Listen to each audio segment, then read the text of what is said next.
the only way you can get them to sign up is if you put it on their radars 3 months in advance, or they can't do that. No, that's not true. The only way you can get them to commit is if they like, have like a buy-in mentality to it. I think that's like, That makes sense. it's just like really type A people who like to run things and do them, but they don't like to help if they don't actively like create it. If they can't say they were in charge, they don't want to. Exactly. Yeah. So like, everybody leads clubs and they all volunteer a lot, but they don't have a lot of things that they can put on their resume. They're like, I did this. Yeah. Okay. Well, fishing for hubs.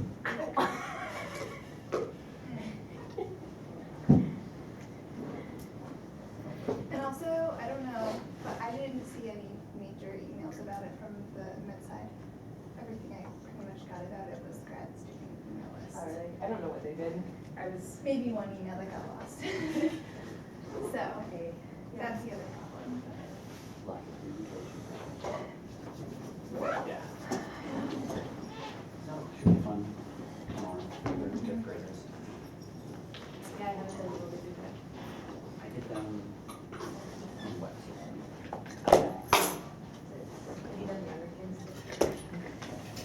The first day at Webster was 33rd grade.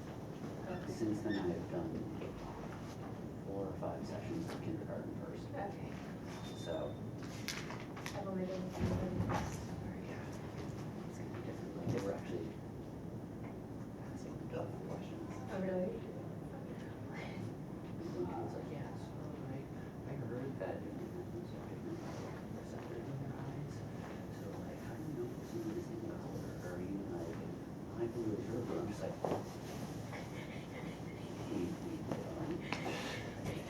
I haven't thought about it. I was like, that's really philosophical.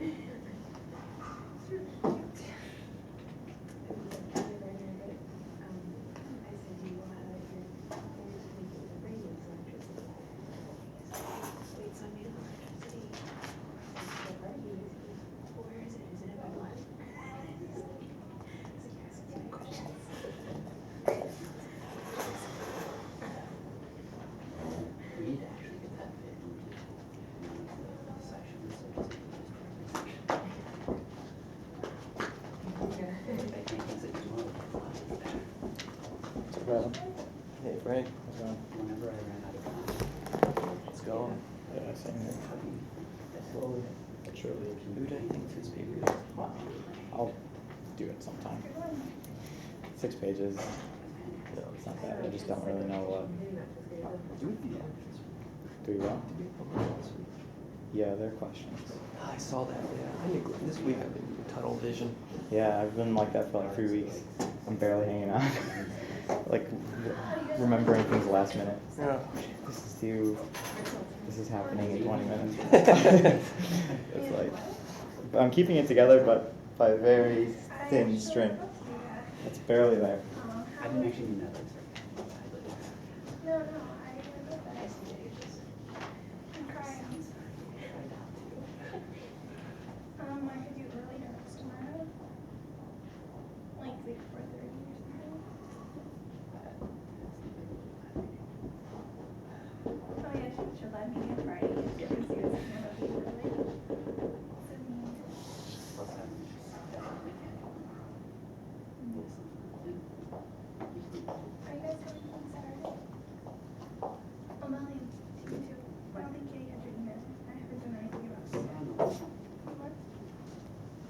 Okay. Ben's missed her too. What's happening? Katie's in charge of this one because we have that extra. Okay.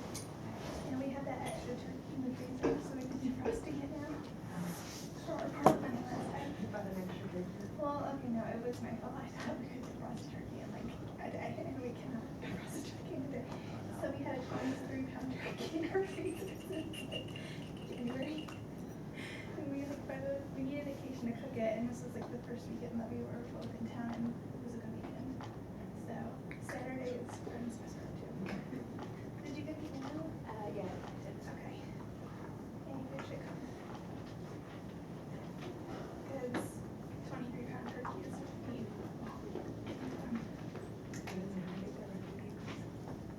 Well, he'll never be hungry for chicken.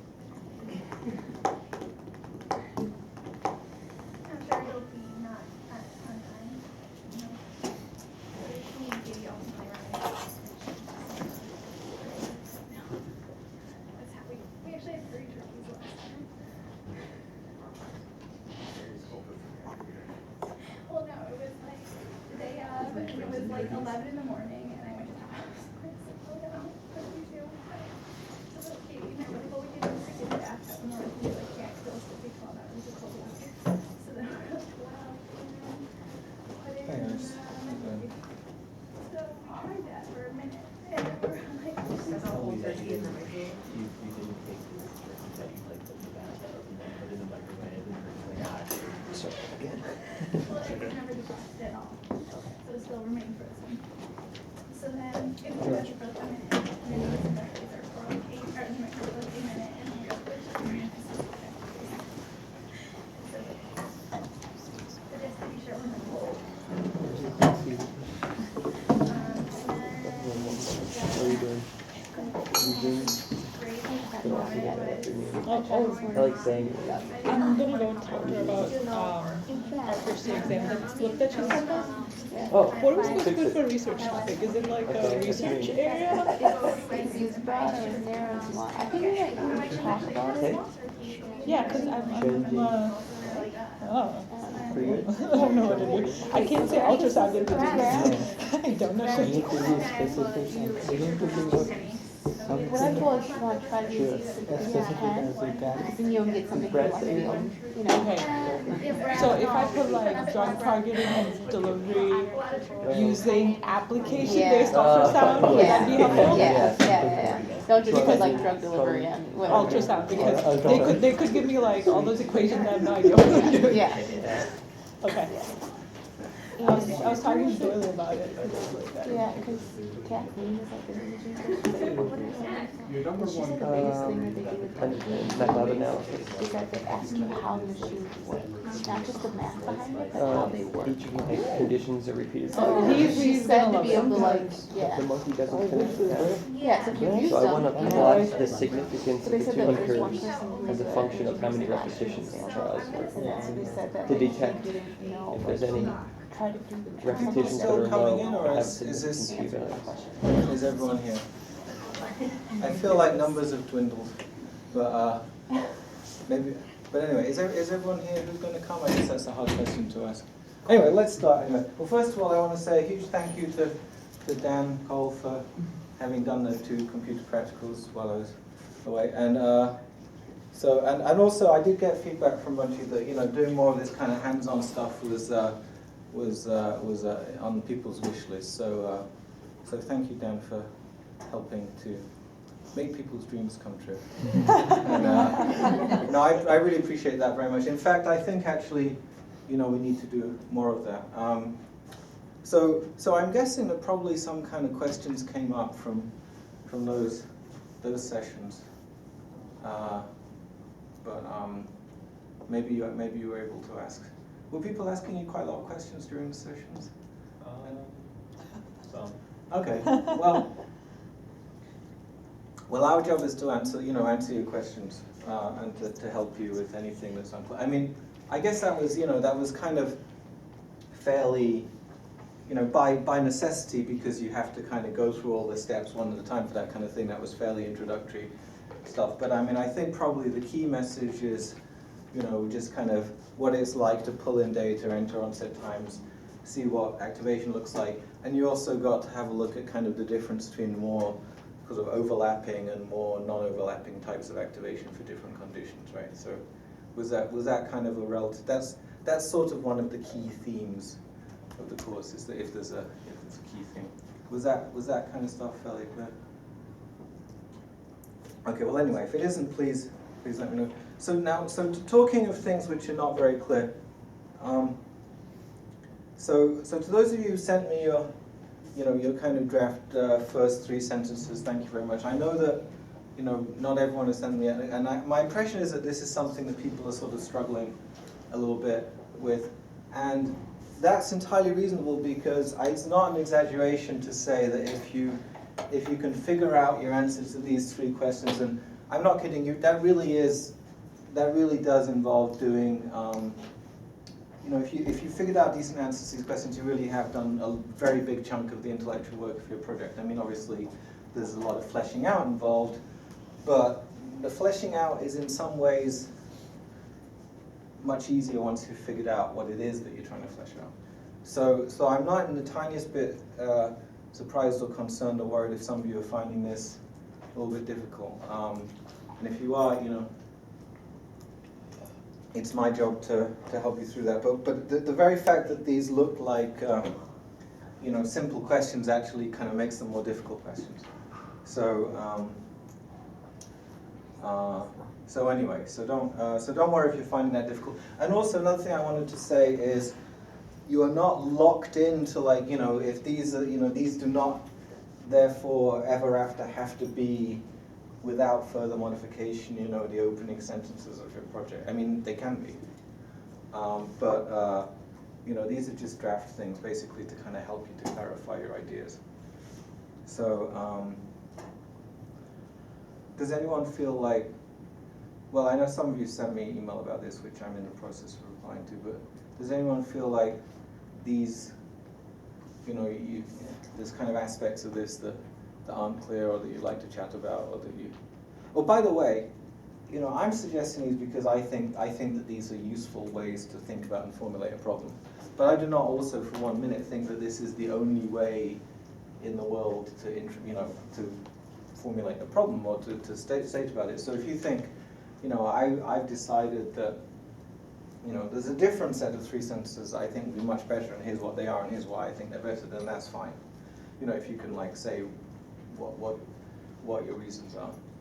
But I definitely got the impression just from the kind of, I know that this is a much harder thing to ask than most of the kind of mini questions I've been asking. So, and I sort of get that impression from the answers that have been kind of trickling or not trickling in. So if you need any extra help with this, then it's my job to give you that help. And if you do feel that you've got answers to these that you're reasonably happy with, then congratulations, because you've done, I'm in the process of replying to lots of people sent, but congratulations, because then you've basically done a serious part of the work for doing the project. That's kind of the big reason why I'm putting this as a homework, to kind of create stepping stones along the way. But and my guess is that the kind of bang your head against the wall sort of difficulty of coming up with these, the fact that you kind of went through that process will make you realize, oh yeah, okay, I actually have done quite a lot of the work of the project now by thinking through this. Is this in any way in accord with your kind of experience? I'm just assuming that this was a difficult thing. Maybe everyone's thinking, no, I found this super easy. I don't know. Is this sort of resonating at all with how you experience this? I find this very difficult. If so I'm just and I know other people do too. So do not be alarmed if you found this difficult. But all of that work, I think, means that you've done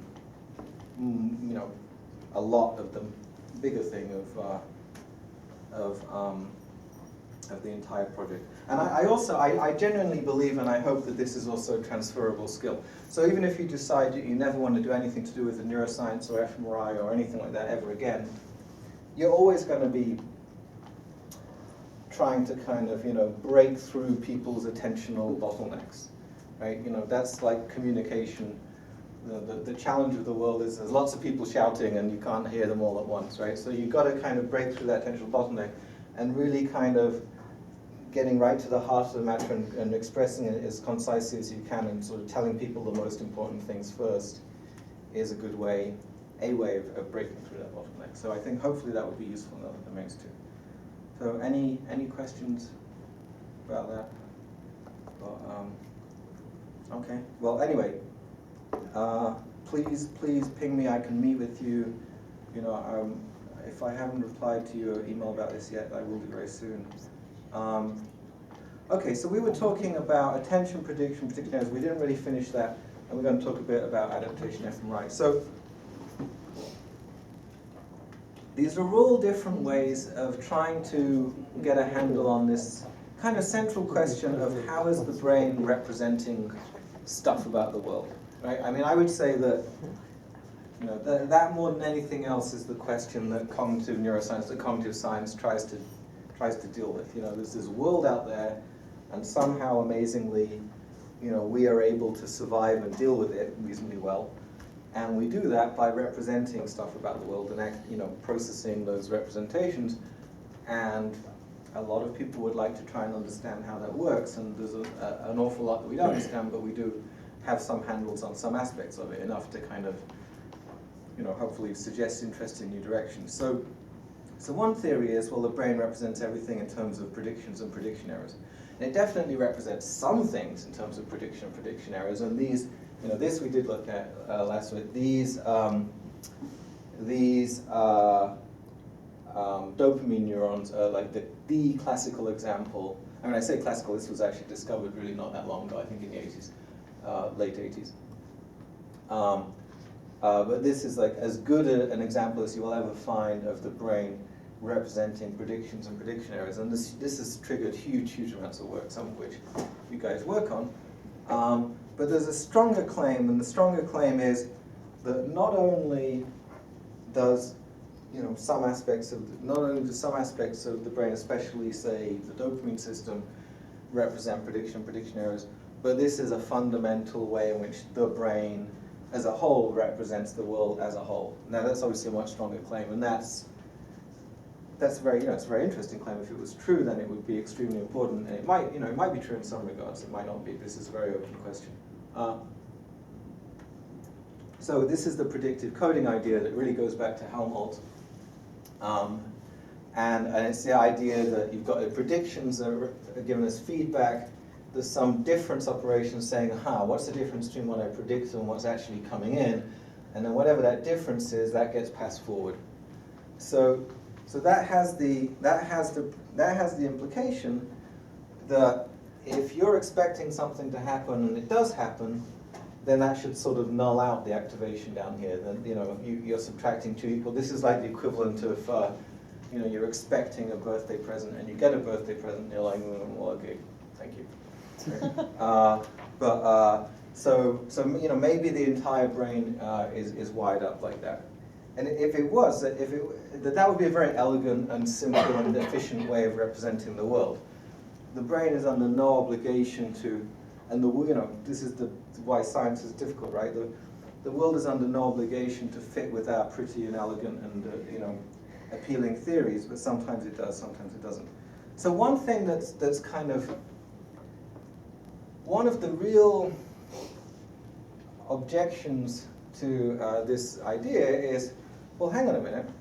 Attention is basically, in many ways, very closely related to prediction. We talked about this a little bit. If I think, okay, let's look for, I've got to find a guy in a red hat, then I'm sort of sending this top-down template, my kind of red sensitive neurons are going to have higher baseline activation. So it actually appears that when someone with a red hat actually does turn up, I get lots of activation. I get more activation than I otherwise would have done. So that's a case of the prediction, or at least the top-down feedback, matching the input, but instead of giving you less activation, it gives you more activation. So this has been the kind of probably the biggest single objection to this kind of very nice and elegant theory. Top-down attention actually seems to boost stuff that it matches rather than suppressing stuff that it matches. And there's other very nice and elegant computational theories which specifically are built out of attention boosting stuff that it matches. So adaptive resonance theory by Grossberg is one, for example, an important one. So here's an example that we showed a little bit of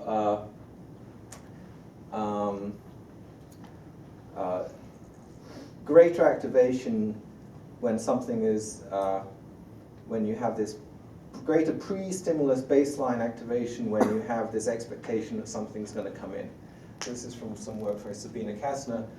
So this is before the stimulus has even come on. This has only been found in monkeys, but in humans they found, okay, before the stimulus has even come on, there's activation to where people are kind of expecting the thing to come on that ends up looking very similar to when the actual real stimulus comes on. So this is an example of some kind of top-down facilitation. Now, a very crucial way in which people, if you get interested in attention and you want to study it more, then probably the most kind of foundational and important study on it in terms of the neurophysiology is this one by Moran and Desimone in 1985. Bob Desimone is currently the the head of the McGovern Institute for Neuroscience at MIT, although he was at NIH for a long time. I think he might have been at NIH when this was. And so this is also, this is very much focusing this on this idea that attention is selecting things. So this is, again, showing that attention and prediction don't seem to be quite the same thing. Prediction is basically more a kind of prime for something that's about to happen. Attention has an element of that, but attention is very much, I care about this, but I don't care about that.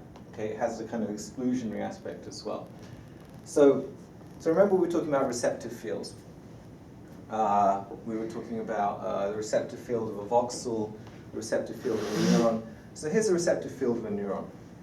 And remember how we were talking about a key aspect of the receptive field is the receptive field, and we're going to give more examples of this actually later when we talk about adaptation fMRI.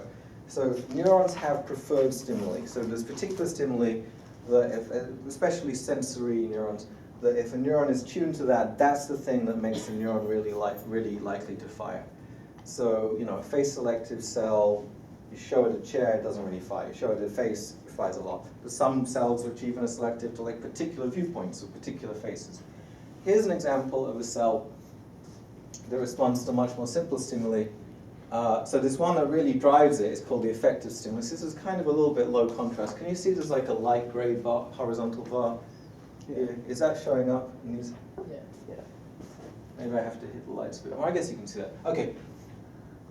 So it happens to be the case that this neuron, so this little box here represents the receptive field. This is actually not from the original science paper by Mirandezma, and this is adapted from some slides from my colleague Shimon Edmund, so thank you, Shimon, I just pulled them off your website.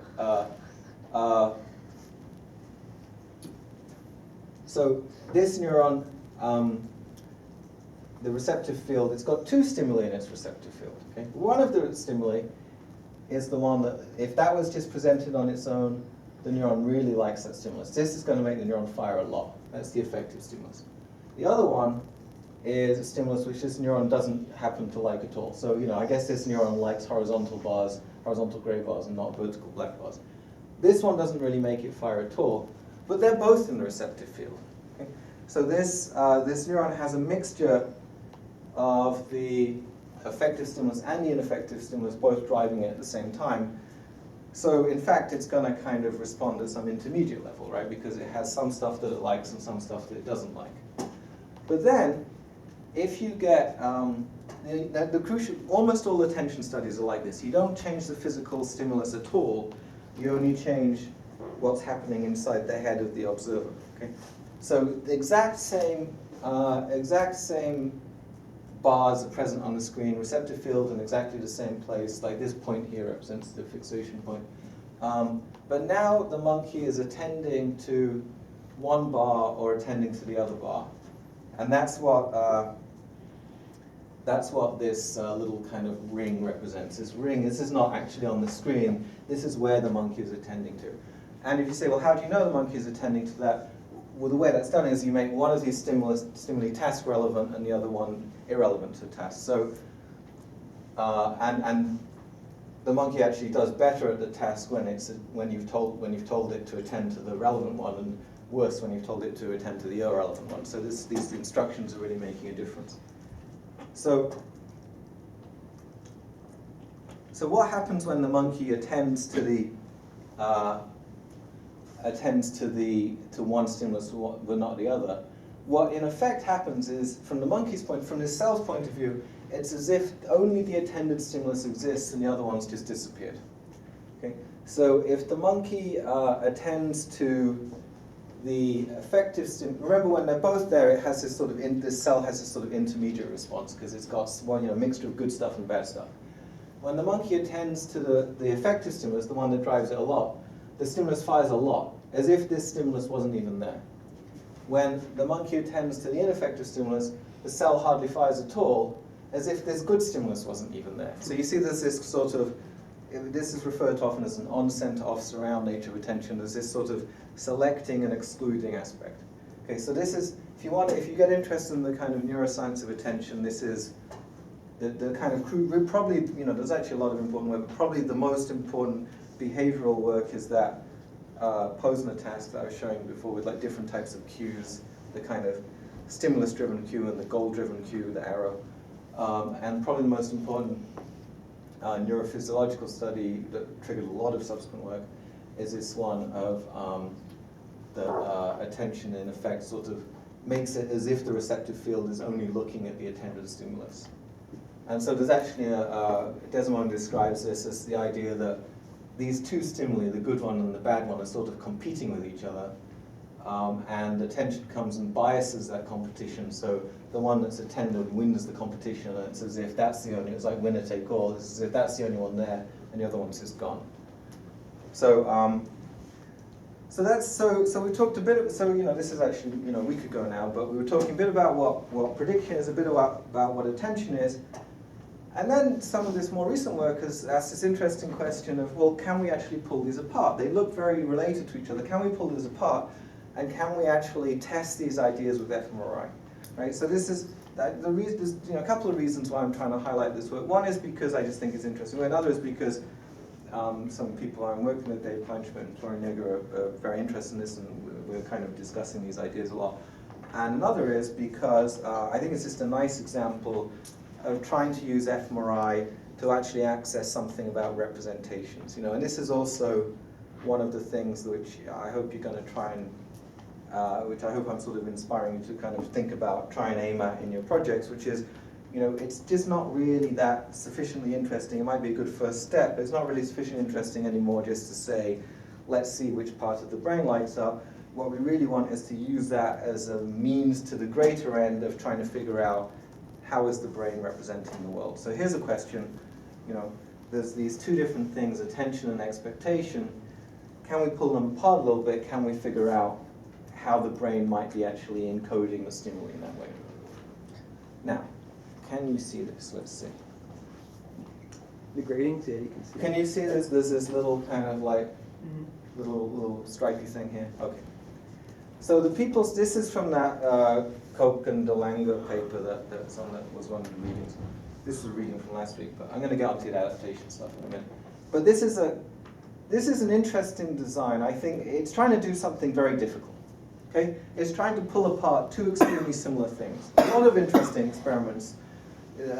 People like to use words like tease apart or disentangle, right?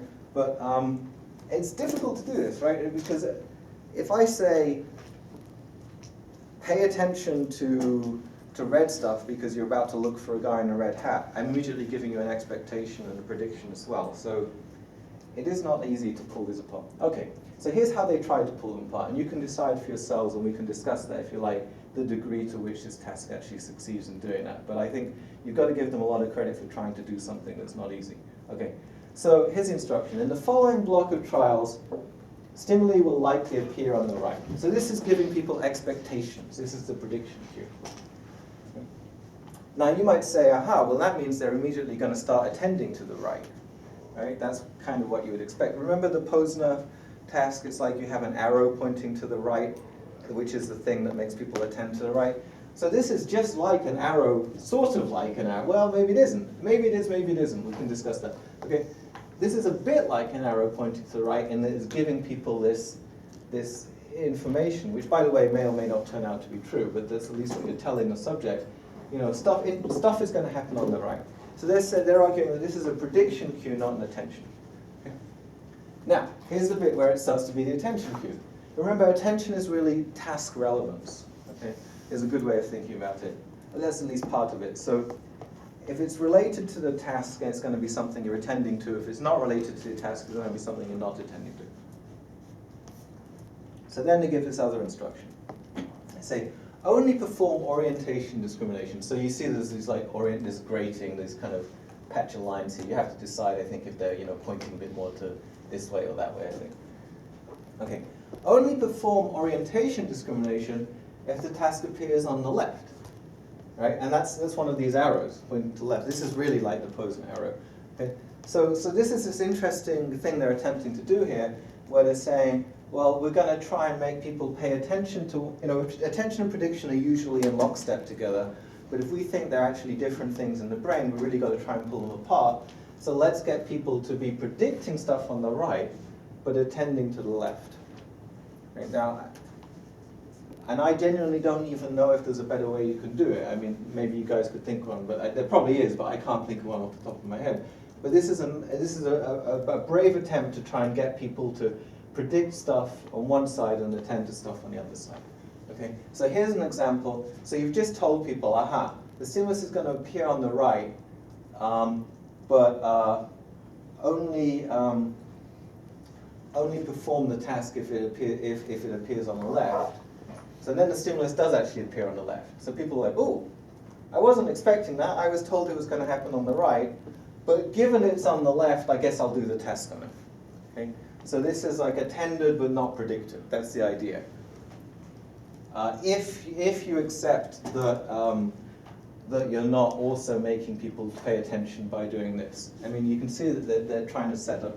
I think this is a very good attempt to do something that's very difficult. Okay, and then here's the opposite one where you say, the stimulus is going to appear on the left. Only do orientation discrimination if it appears on the right. And so now, if the exact same stimulus comes up, remember that all of these types of tests, usually the most interesting condition is where exact same physical stuff is up on the screen, or but the people's internal processing of it is different. So here, same stuff is on the screen here and here, but here, they were predicting it was going to happen on the left, but they're like, oh, but I don't, it's not task relevant because the only relevant stuff is on the right. So here's a case of predicted but not attended. So they're trying to pull these things apart. The degree to which they pull them apart sort of depends on the degree to which you buy that you can make people predict that something's going to happen on the right but not attend to it on the right. I think that's an open question. But what's really nice about it, and this I also would say would be, if you're wondering what are the kinds of things that I would regard as good in a project, if you can summarize, well, does this hypothesis that would lead to this prediction? Does this other hypothesis, this will lead to this other prediction? If you can make that into a figure, that's even nicer. If you can say, well, here's a kind of clear hypothesis, and here's how we're going to test that hypothesis. That's beautiful if you can do that. That's really the kind of mark of a nice proposed experiment. You might also, the things that kind of can get in the way of that, and lots of things can get in the way of this, because this is really difficult too. Do not beat yourselves up if you can't come up with something that's as clean looking as this, because this is, people have been working for years to come up with something that's good. But if you have 5 different conditions, it's going to be much harder to tell a story about exactly what you expect will happen in all the conditions. And it's also very easy and very tempting to kind of describe things in a very vague way, like there'll be an interaction, right? Well, an interaction, fine, but there's 100 different things that could count as an interaction.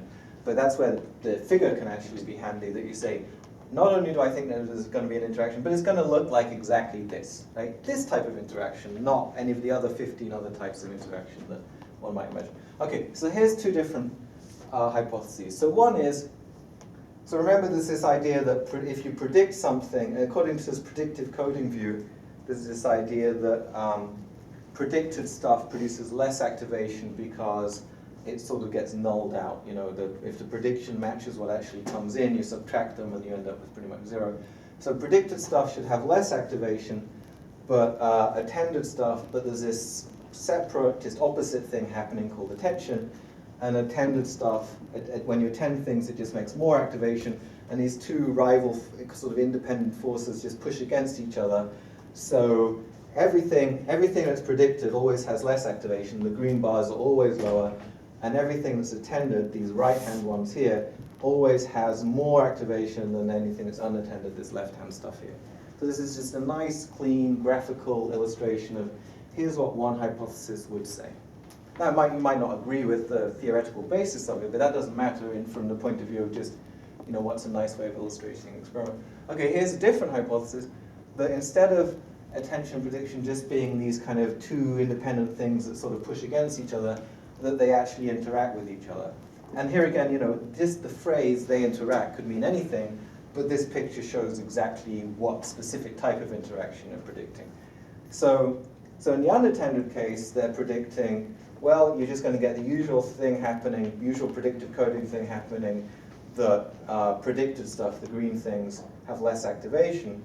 But then this weird, interesting interaction happens where if something's attended, in the attended case, now prediction actually makes things more active rather than less active.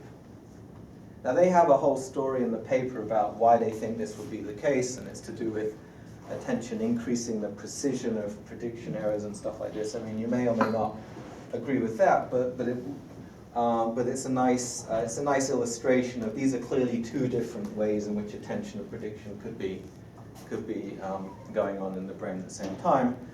And then now this next part obviously is not going to be in your proposals, but and then here's the actual data, and it turns out to look much more like this than like this. Okay, so this is a nice illustration of making a hypothesis, saying what the hypothesis would lead to, and then saying, okay, well now we know what to look for in the data, let's go look for it. So that's nice. Now, as to what that actually means, that becomes more complicated, because then it depends, well, do you really think that their task is really doing what they think it's doing? Is it really pulling apart attention and prediction? These are open research questions. Okay? But I just really want to highlight this as a nice illustration of kind of how to lay out kind of, here's a hypothesis, here's what we'd expect, here's a different hypothesis, here's what we'd expect. So anyway, and it turns out that they find this sort of interesting interaction. Exactly what that means is still being actively researched. And this paper just came out quite recently, so these are all quite fresh and open questions.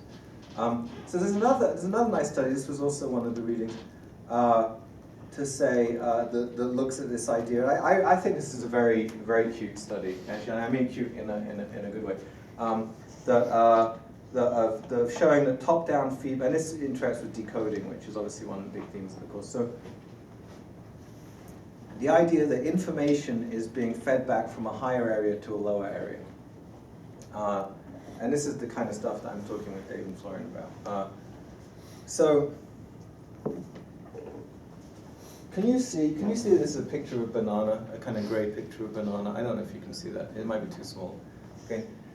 But it's just sort of psychologically a fact that we know that bananas tend to be yellow. Okay? We've picked this up from the statistics of our environment or something like that. We've learned, every time we see a banana, unless it's kind of old and moldy or something, it's yellow. Okay?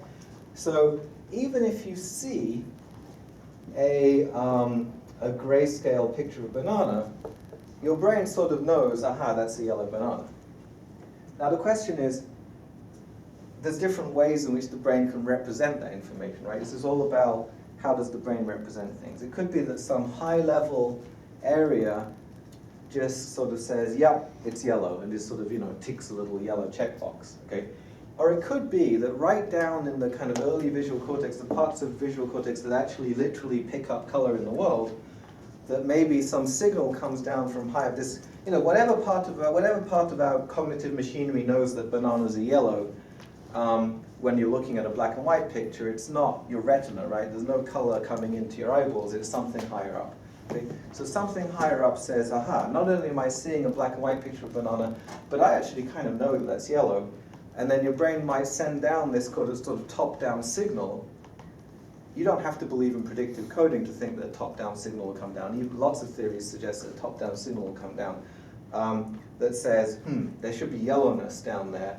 And the lower visual cortical area might actually start to sort of respond to yellowness. I know that yes, question.